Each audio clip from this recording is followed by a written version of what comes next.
Thanks for visiting our website. I wanted to take a minute to share with you some tips for intensifying your intervention and instruction.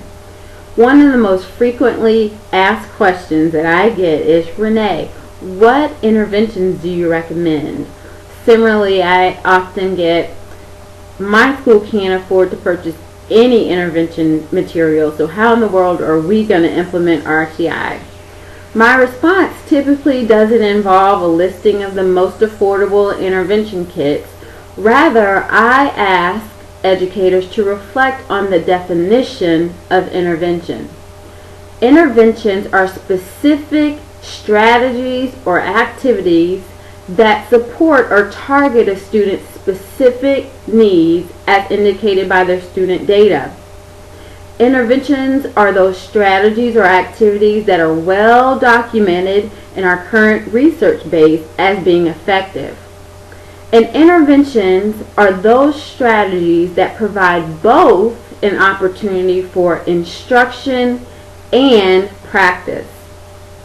So given those criteria, again, to me the important factor is not what package to purchase, but instead is thinking about how to intensify the instruction that you provide to the student in need.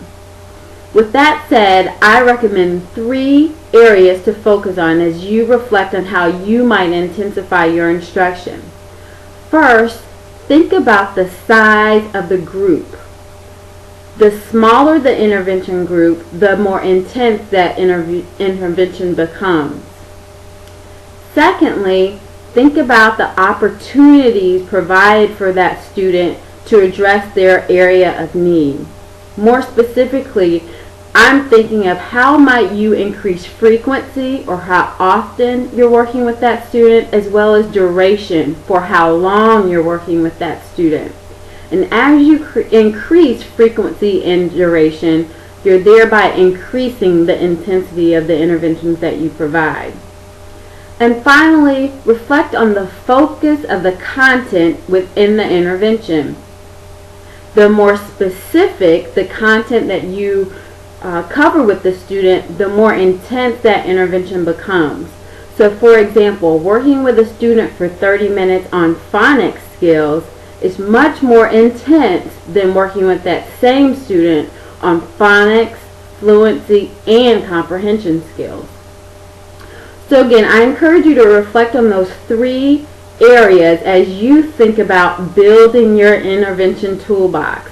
Again, it's not about the interventions you purchase, but it's how do you take what you already have and make it even more intense to meet that student's needs.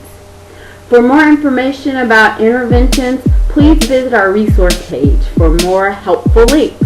Thank you. Da da da da.